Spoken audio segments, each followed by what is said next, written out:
We learned he could be responsible for at least 5 murders. New here at 10 o'clock, 41 Action News reporter Lexi Suter talked with the victim's mother. Thursday, federal prosecutors publicly linked Rashawn Long to several murders, including Maisha and Demaya. Right now, Long is serving 30 years for unrelated crimes.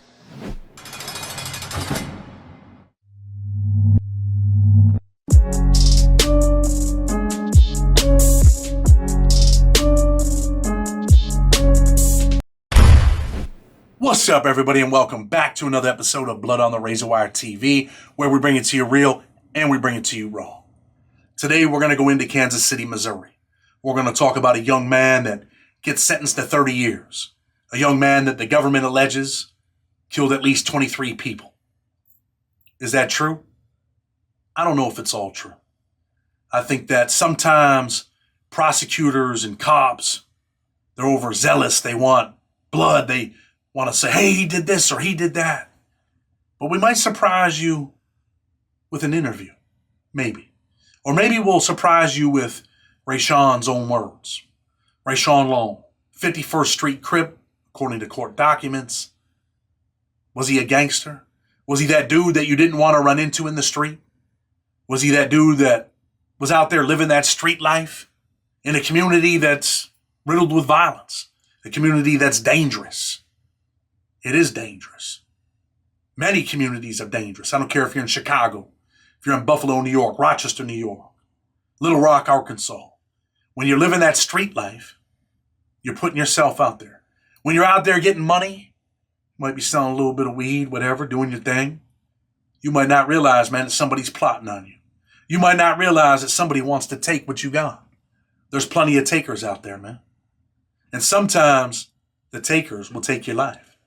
And you might hear from Rashawn Long in his own words about how he lived that street life and how he did what he had to do. This is part 1. Stay tuned. Blood on the Razor Wire TV. Let's get into Kansas City, Missouri. Kansas City, Missouri is a dangerous place. Always has been and always will be. It is a city that has landed among the top 10 cities in the country with the most violence, according to new data from the FBI. Kansas City reportedly has the 8th highest violent crime rate in the U.S.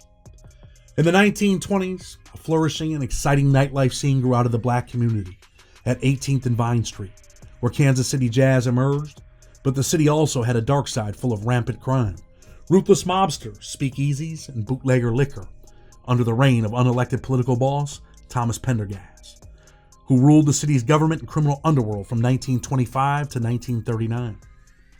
Pendergast gave the city free rein to push illegal booze to make criminals rich, and he ensured there were no alcohol-related arrests in Kansas City during the entirety of Prohibition. That helped the Italian and black mafia and organized crime establish a strong foothold in the city. Prohibition was a gift to Kansas City criminals, as much as it was to Chicago or any other big city you want to choose. Many people had fun or chased away their blues with the booze. While some academic research say black criminals played a minor role in bootlegging activities, working alongside more powerful Italian mafia groups, history has shown that there were complex black organizations that existed independently and made an impact in their own right. As the years passed, new organizations, new groups, and new gangs would form in the city jockeying for positions. In a place where prohibition didn't exist, Kansas City also became a place with much drug trafficking. The Black Mafia, also known as the Purple Capsule Gang, emerged in the 1950s and controlled much of the east side of Kansas City by the end of the 1960s. They were the most infamous black gangsters in Kansas City history. They were called the Purple Capsule Gang for the purple capsules in which they peddled heroin, or boy. The group was blamed for bank robberies, murders, heroin, and cocaine pushing, even prostitution, gambling, and loan sharking. According to Gangland Wire, the Black Mafia emerged and gained a strong foothold in the drug community after the Italian Mafia ordered their members to stop heroin trafficking. At the height of their operations, FBI records estimate that the Black Mafia was taking in more than $100,000 each day. The group is also linked to 24 mob-style hits. They had the ghetto area of Kansas City under their complete control through fear, intimidation, violence, and corrupt public officials, a U.S. Department of Justice report on the Black Mafia reads. Its strategy was recruiting black youth and drug users to commit bank robberies and forming alliances with Kansas City's Italian Mafia groups. The Black Mafia in Kansas City was led by James Phillip, Doc Dearborn, James Eugene Richardson, and Eddie David Cox. The only white man in a leadership position in the Black Mafia. According to Gangster Report, Cox was the only Caucasian to have led a black crime family. He was known as Dearborn's advisor, and Richardson was the group's muscle. Cox and Dearborn met when they served time together in prison at Lansing, Kansas, and Cox proposed Dearborn take over crime on Kansas City's east side. Eddie Cox was one of the smartest and most dangerous organized crime figures of his era in Kansas City. Retired Kansas City police detective and blogger Gary Jenkins said he was one of Doc Dearborn's most trusted advisors, and they controlled a lot of this area's heroin market for a long time. Cox, who was still alive and in his early 80s, was recently released from prison on an order of compassionate release for his age. He had served 32 years of a life sentence for drugs and other offenses. Dearborn was killed in 1985, gunned down in the parking lot of a motel near the airport during a drug deal. Richardson would later die of natural causes in 2008 at the age of 81. The Black Mafia organization was broken up around 1970 when federal agents and police conducted post-midnight raids and arrested its members. Gunplay has always been prevalent in a city known for danger when the skies darkened. As the Black Mafia faded out, young men were coming of age, and the desire to get money only grew stronger for these young men in a land stricken with poverty. A place where rapper Fat Tone, 51st Street Crip, lived what he rapped about. That street life, taking and gunning down those who were in his way. But the life that he rapped about would one day take his life. Another rapper, Mac Dre, would be gunned down on November 1st, 1984, after a show in Kansas City. The streets were talking, and it was rumored that Fat Tone was the man behind the shooting.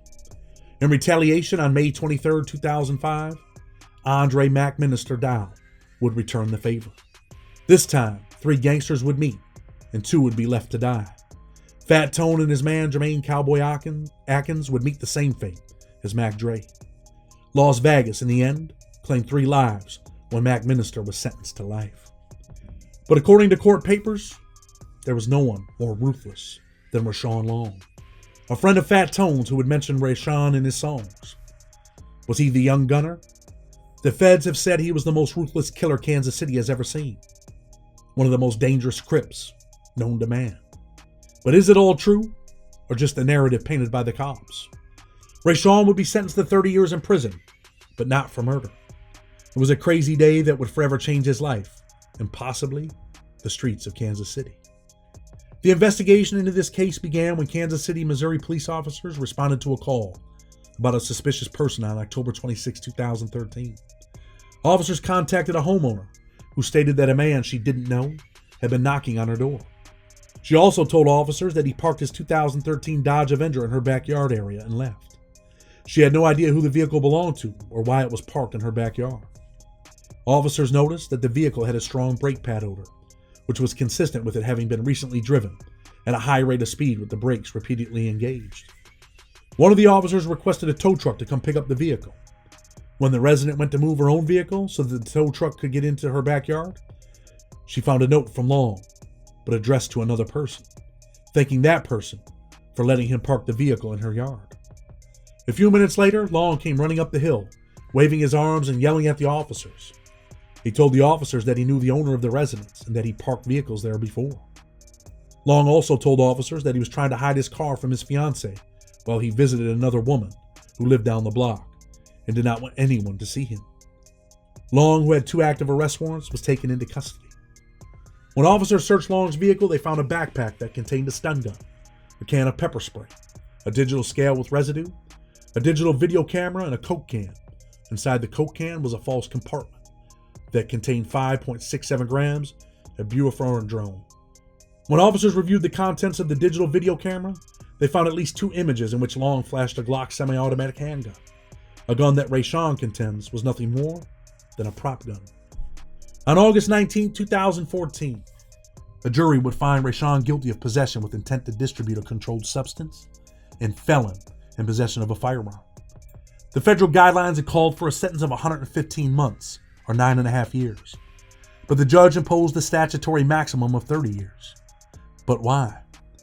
The feds had outlined a case to the judge that Rashawn was a ruthless killer, that should never walk the streets ever again. The highlighted case after case to support their feelings. Charlie Backer, an ATF agent, would testify that on September 20th, 2013, on a cold day in Kansas City, Missouri, police officers were dispatched to the area of 77th and Brooklyn on a reported shots fired call. Upon arrival, the officers located the body of Kevin Flip Jones lying deceased in the driveway of 1838 East 77th Street. Mr. Jones' body was riddled with gunshots. The Jackson County Medical Examiner's Office later ruled Mr. Jones' death, you guessed it, a homicide. En route to the shooting, officers located a single-car vehicular accident just east of the crime scene. Further investigation revealed the sole occupant, Andre M. Fell, to be a witness to the homicide. Detectives processing the crime scene located numerous bullet casings, including 3 10mm caliber casings, 8 40 caliber casings, and 10 45 caliber casings. Detectives processing the interior of 1836 East 77th Street located additional bullet casings, including 3 40 caliber casings, 2 45 caliber casings, and a blue stocking cap in close proximity to the casings. According to court records and the police, the blue stocking cap was subsequently forwarded to the Kansas City Crime Lab and tested for DNA. The DNA from the stocking cap matched that of Rashawn Long. The witness, Andre M. Fell, stated that he was with the victim, Kevin Jones, at the time he was killed. Prior to the homicide, the victim received a call on his cellular phone. During that phone call, the witness heard Kevin Jones tell the caller to come over. A short time later, according to court documents and cops, Rashawn would enter the residence and spoke with Kevin Jones. Thereafter, Rashawn stated that he needed to briefly leave to get his cellular phone. Rashawn left the residence and returned a short time later with 2 unknown males with face masks over their heads. When Rashawn entered the residence, he pulled a black pistol, described as either a 40 cal or a 45 caliber, with an extended magazine, and put it to Kevin Jones' head. The witness ran toward the back of the house as Rashawn and Kevin Jones began to wrestle. As the witness ran, he heard several gunshots. The witness jumped out of a bedroom window and ran into the backyard of the house and hid.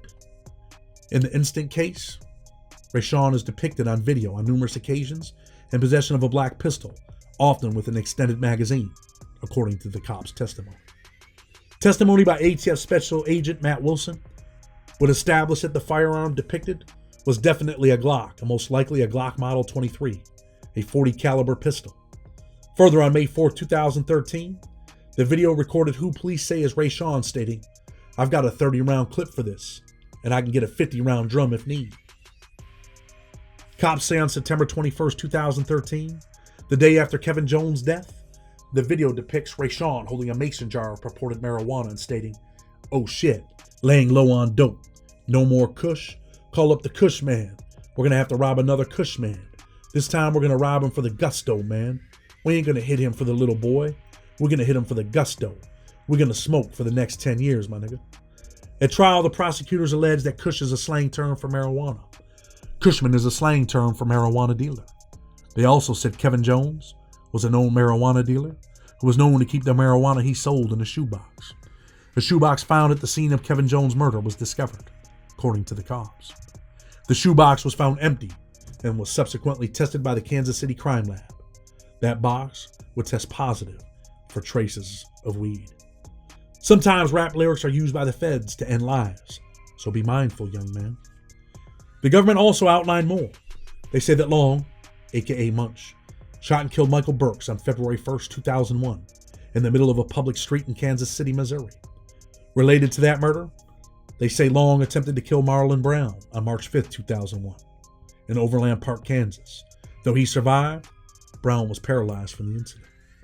According to court documents, Long was also responsible for the execution-style shooting of Maisha J. Turner and her young daughter on August 23rd, 2013 in Kansas City, Missouri, inside of the victim's home. But you might just hear from Mr. Long in part 2 about what really happened.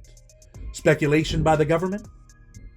Court papers also say Long was also involved in the drive-by murder of Raymond K. Thomas with an automatic AK-47 style rifle on July 14, 2013, according to testimony from law enforcement at the sentencing hearing for Rashawn Long. There have been allegations that he has finished off more than 23 people. Is he or was he Kansas City's most dangerous man? Stay tuned and let Rashawn tell you what it really is. Is it just the cops speculating? Is any of this true? Or is he being falsely accused?